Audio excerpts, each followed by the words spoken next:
First of, first of all, good afternoon, everyone. I hope you are awake and you are taking care of your well-being. That's the most important thing. I'm very excited about this session particularly. Why I am excited? Because there has been a lot of talk around well-being, happiness, and subjects like happiness since morning. Okay, and when we talk about these things to a CFO or a CEO, the first question they ask us, okay, so what is the ROI? What is the money we are going to get out of doing all this?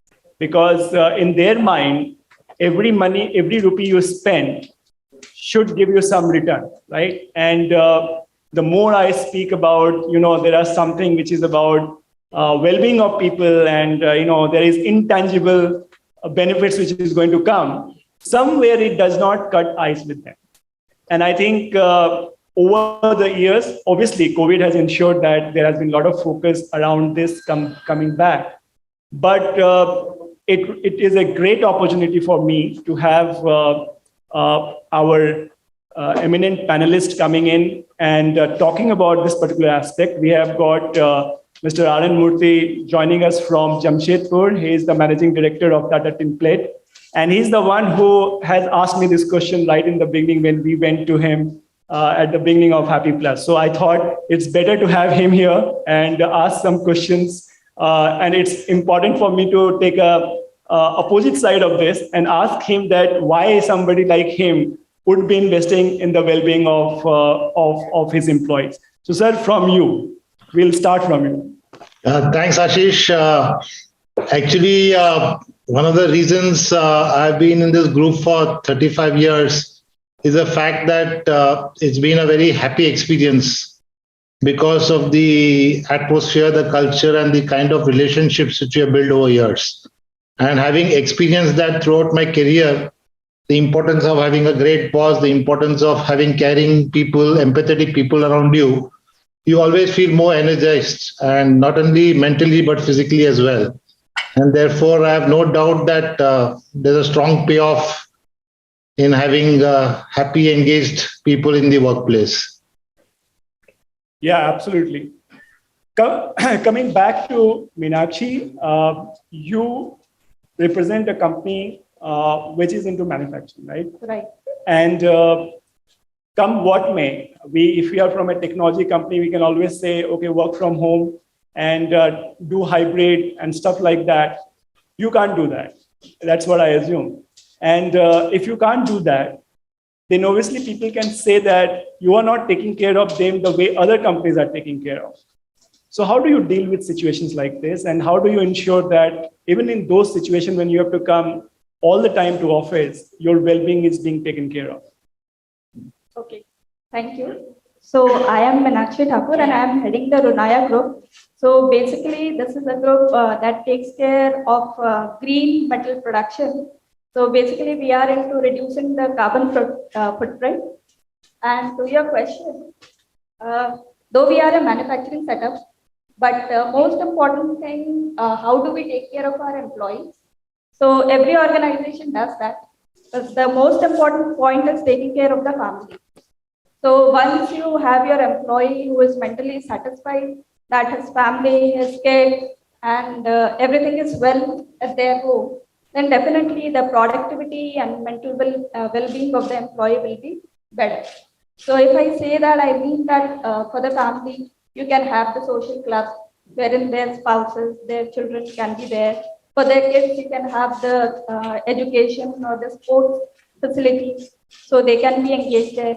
Similarly, for the employees, especially during the COVID times, we have learned that the medical facilities and all related stuff is very important. So I feel once your employee is mentally satisfied, that his family and his kids are being well taken care, then that would be accounting for a better productivity. Okay. I will come back to Kavita.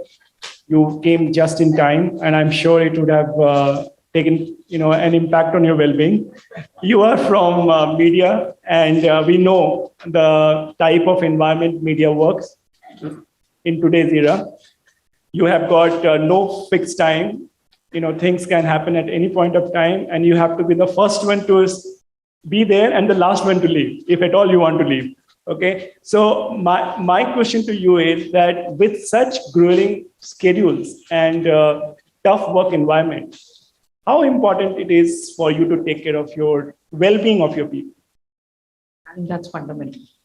It's non-negotiable. See, 70% of our workforce reports from ground zero. And COVID, like you're giving example to Meenakshi, and rightly so, manufacturing has its own challenges, but media, believe me, is next level. Because COVID is the time when maximum eyeballs were on the news channels. Everybody wanted to know what's happening, and with everything locked down, I think there was no lockdown for us. None of us worked from home. We were all working from office. It's as bad as it sounds. But believe you me, the kind of work that we guys have done was, it's difficult to put in words, because we almost had a hospital to our end. We almost had hotels to our end in terms of end-to-end ensuring our employees don't go back home only. Because any kind of case that you can think of happened. Our people were not allowed to come back in society, gated community, because you guys are going to work and we will have COVID. All kind of scares were there. But anything and everything that was required was taken care, from safety to ensuring our well-being of people.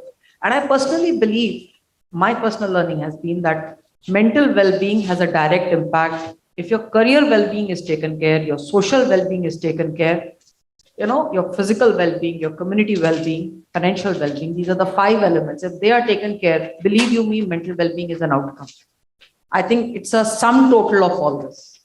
If an employee is happy doing what he's doing versus the society, the social well-being, he's passionate, he's taken care of, I think people really go out of the way doing things.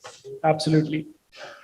Mr. Sakthivel, my question to you is, when you go to your CEO and ask for investments in initiatives like this, like something around well-being, physical well-being, or mental well-being, or emotional well-being, I think at the end of the day, it adds cost to the entire initiative, right? How easy or difficult it is for somebody like you to go and convince your top management to let the money go in this direction? And if they ask you to show returns, first of all, do they ask you to show return? And if at all they ask, what do you say or do? First of all, happy evening to all of you. I think this is the right forum for me to say this instead of good evening, happy evening. And as a person, generally, we believe in, morning when we greet people, generally we don't say good morning. We always say the happy morning. I think, my colleague is there, Praveen. Whenever we greet in the everyday, we always share with the happy morning or happy afternoon, happy evening. That's the way I think we always do that. I'm from Vedanta, from corporate business. Dr. Ashish. Maybe before coming back to your question on how we approach to the management on the well-being, from my perspective, well-being is not a fancy word from my perspective. If I look at that if you do your normal routine HR processes in a more deeper way, in a more purposeful way, maybe little more altitude and then less attitude, then your well-being is achieved. Because every employee coming to work, I don't think they come for work, they come for the purpose. And we as a company, we make them to work at the end of the day, not for the purpose behind. So I think it's all up to the managers. From my perspective, there are 3 dimensions to it. One is on the self, what we do for them, and for their family, what we do for them, and then for their own development of the individual, maybe to face the future, what we do for them. If you look at it from Vedanta perspective, maybe my previous company was Hindustan Lever. I never seen a leadership team always asking for the question like, what is the impact for the money which you are spending for the employee? No, the question, there is a last question will come for it. Always, whenever I deal with including the chairman from the Vedanta, I always say that, Shakti, what you do for the employee first, tell me. whenever any project coming up, any expansion going up, we always say that, are you taking care of employee and their family? Then automatically result comes to you.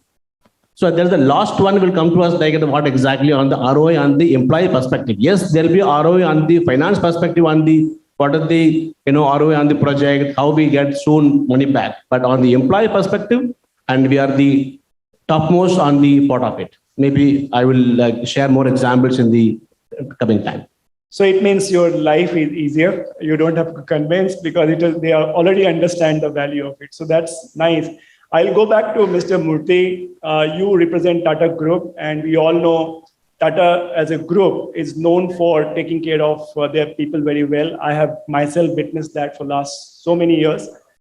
But humans are like, they are different, right? Humans are different because the more you do, the more expectations get created, right? In COVID environment, I know that the way Tata Tinplate has taken care of their employees, but still there will be need for better medication, better hospital facilities, better doctors, on the physical side of it, even on the mental side of it, a lot of expectations will be there. As managing director of the company, how do you ensure that you don't put a lid on the expectations, but at the same time create good experiences for them? Yeah, thanks, Ashish. So firstly, we of course invested in medical care significantly, not only during COVID, but prior to COVID as well.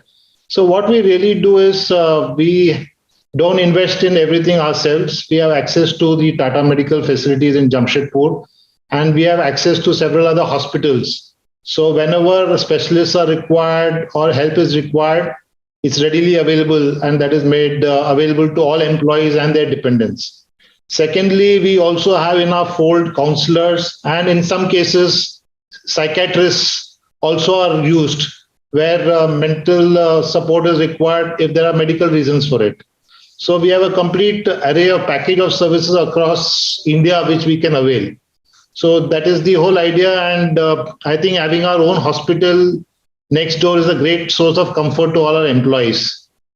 They have quick care, they have personal care, and despite having a 40% occupancy, we run it, and it ensures that it has great service at 40% occupancy.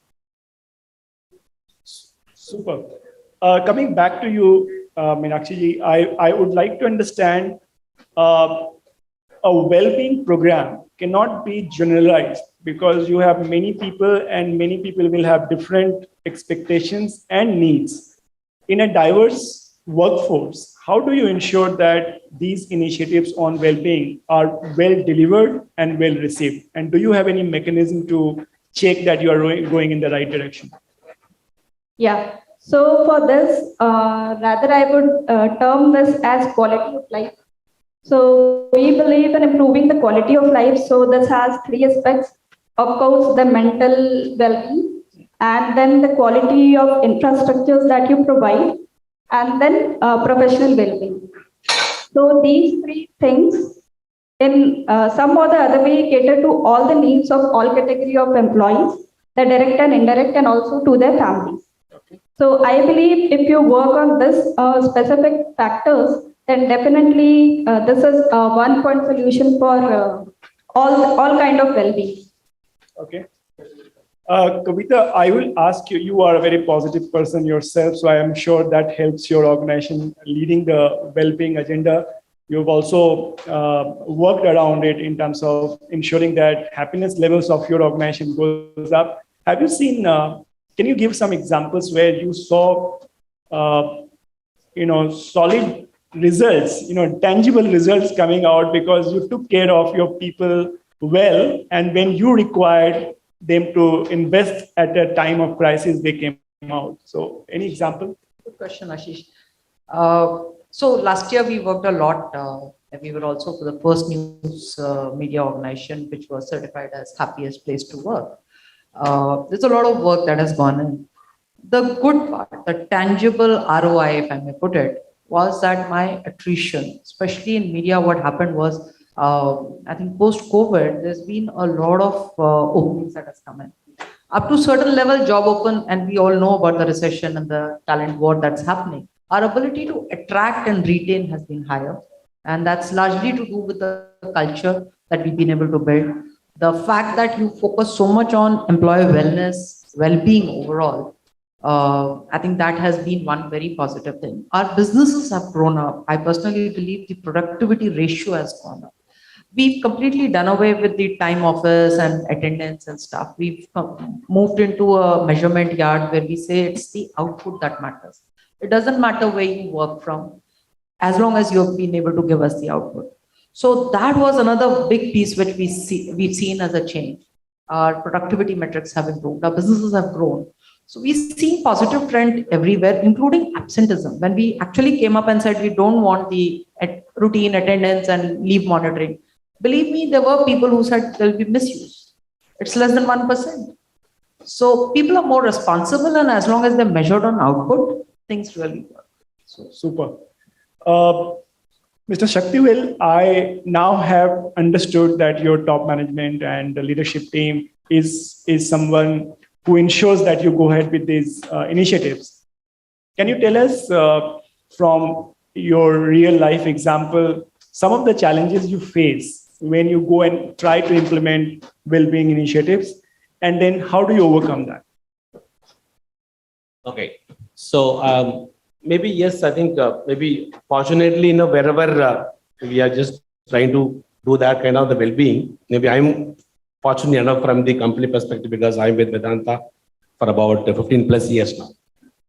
Maybe if you look from the previous companies where I worked for also, maybe there was some kind of thought process like in exactly company, what exactly we'll be getting from that perspective and how to go about it. But it's all about I think the previous speakers also talking about this. It's about the thought leadership is very important, in this program. It's not about the, coming what I give you and then what you give me back. There's not a question of do that because she was talking about. So ultimately, your bottom line and the top line is depending upon the kind of talents, how well they are engaged in the company. Because if you look at during, I think if I remember right, 2008-9, when the complete world has undergone the economic recession, and then during 18, 19, 20, again the pandemic recession completely. But I never heard of a single statement from the company side. What about the layoff? What about the compensation cut? What about the the kind of the touching anything on the negative side of the employee? No, not no, big no.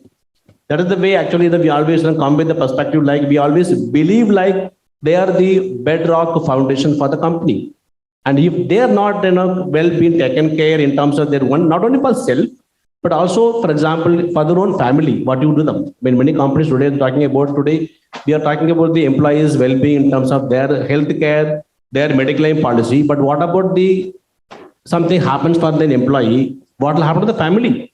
What happened to the well-being of the family? For example, in Vedanta, maybe I give another example like there's maybe one of the very few companies who have gone for the life term insurance policy for the employees, even for the 5 times of the CTC, the employee will be getting in terms of any and eventualities for the employee.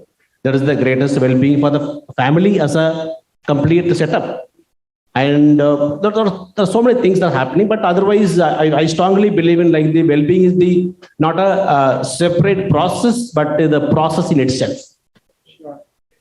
One of the things which increases your well-being is the work you do. If you enjoy what you're doing, your well-being goes up, and that's what I'm experiencing. It's almost 18 minutes, and I realize that I've just started the discussion, but we have to stop. We have got just 1.5 minutes left. So I will go back to each of the panelists for their final point of view. And I will go to Mr. Murthy once again first. What is your message to fellow CEOs who might or might not have the same level of conviction as you have as far as driving well-being is concerned? Yeah, I don't know how many CEOs don't have that conviction, to be honest. And I don't know whether I'm qualified to make that statement, to be honest, but I think there are enough books and experts like you talking on that subject. So I'm sure they became CEOs because they know that people are their biggest assets, right? Sure.